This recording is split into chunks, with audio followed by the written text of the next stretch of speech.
Greetings everybody. So here we are, another transparency video for you. It's been a crazy few weeks since coming back from Asia and doing two naked retreats, one in Cambodia, one in Bali.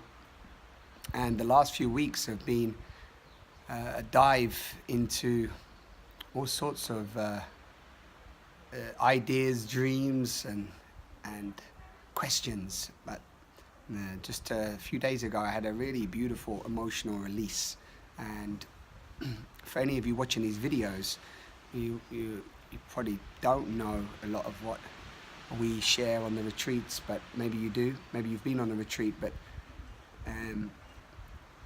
so this idea of falling in love with yourself, this idea of self-mastery or becoming sovereign or purifying yourself or cleaning yourself or rewiring yourself, going into those, going into the subconscious, going into the deep emotions that we hold on to, going into the beliefs that we've held on to, and uncovering them and stripping them away is not an easy process. And anybody out there that tells you it's easy or tries to sell you a 7-day way of doing it, or you think by reading a couple of books then that's enough, or doing a little bit of releasing is enough, and of course what you put in is what you get out. So the laughing practice and that I've been doing, which basically is laughing, properly laughing, not acting or not faking it, but like really finding your real laugh, also opens up the part of your physiology that accesses your tears. So for a lot of men out there, they find it very difficult to cry, and a lot of women out there find it very difficult to get angry, but they're very great at crying. So the practices that we do invite that and bring that, let's say, that dimension to you. So one thing that's been happening for me is being able to access the deeper emotions and the tears that need to come out at times, and the rage and the anger. And it doesn't always have to have a label or what it is. It's just energy moving, emotion, as you've heard me say before, energy in motion. So one of the key things we often say is that there's no such thing as a right or wrong, good or bad emotion. There's just expressed or suppressed.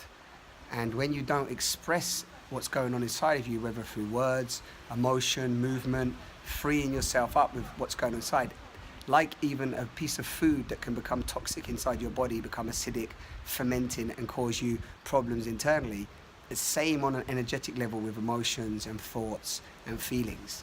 They can become toxic if they're not expressed.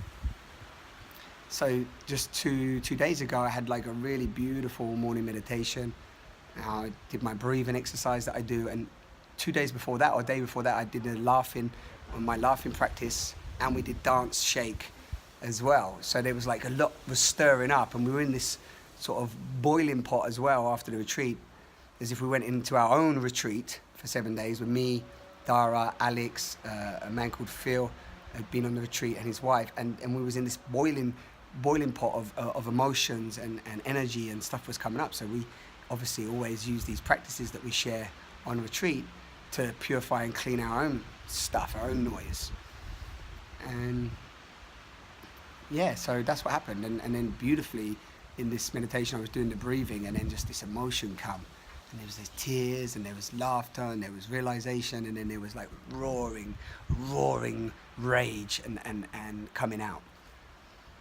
And it's so beautiful, to just be able to put yourself in a safe space within you, to be able to release this and own whatever's alive in you, and then gain the insight and the wisdom that comes through these processes and practices when you've been doing them for a long duration.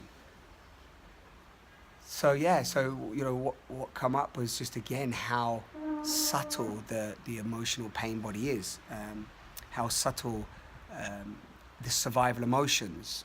And when I talk about survival emotions, I mean like the resentments, the resistance, the feelings of resistance, the feelings of judgment, the feelings of blame and shame, and and guilt and you know, the thought forms that come in and telling you around unworthiness, you're not good enough, you're not doing enough, all this, the doer persona that's always telling you need to do more, be more, get more, have more, all these facets of the false ego, yeah, the out of aligned ego, the incoherent human being.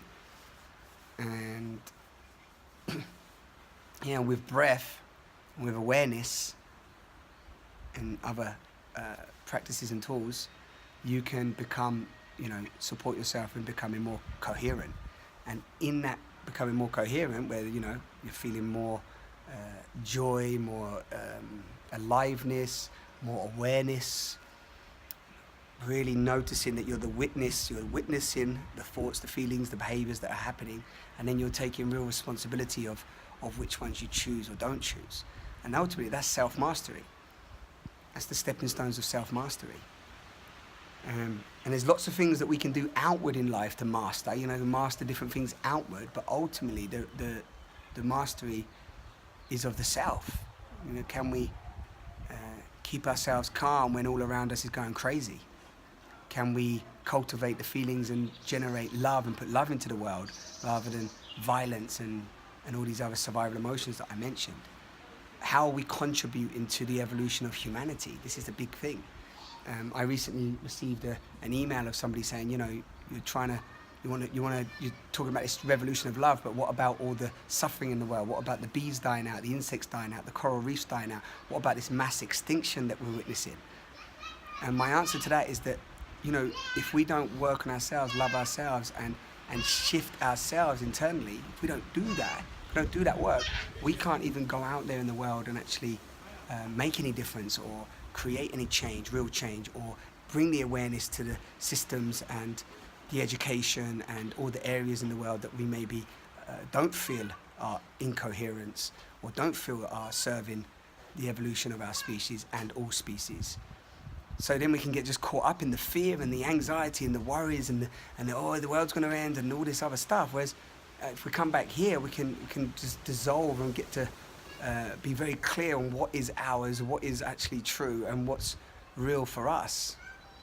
Then we can go out into the world as beacons of light, awareness, authenticity, and show up and create systems that are not just about you know, ego's little self or personal gain and so on. We can plug into the bigger picture. If we don't first plug into the bigger picture, how the hell can we make conscious choices that are even potentially serving ourselves or others? So that come up recently. That's been alive in me in the last few days, and just seeing how potent the cleaning of the personal cleaning is, and really looking inside, meditating and silencing ourselves enough to just observe. So thank you for tuning into these videos. Yeah, you'll be seeing more now. We have another YouTube channel now as well called Dara and Simon, youtube.com Dara and Simon, where we're going to be putting up a lot of the practices and the tools that we use and share. I will put some up here as well. And yeah, lots of things percolating at the moment, different ideas, which actions to follow, and also just having fun, yeah, playing and seeing what really wants to be done from that place of joy and enthusiasm and aliveness and fun and playfulness. Because, you know, if it doesn't have that energy from, let's say, awakened doing, you know, from that from that beingness of real joy, exuberance, aliveness and playfulness, then ultimately it just goes out in the world and creates more noise, because it's just coming from fear and closure and things have to change and stuff should be the way I think it should be, and all this other stuff starts happening. Whereas actually, when we come back to that space of being, feeling actually what does want to move through us, as us, not as we're the ones creating it, but what wants to move through us. This is a practice in itself. Most people I meet don't even contemplate that there's something moving through them. They think they are the ones doing it all. So I think we're going to go for a walk. Take a walk out. Go out in the old Sicily.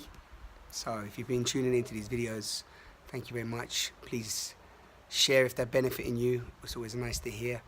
And as I said on the last video, for me, it's also about following through on whatever challenges or the words that we put out in the world. Are we aligned with integrity? Do our words meet our actions? Or are we just full of BS, belief systems? Thanks. Ciao.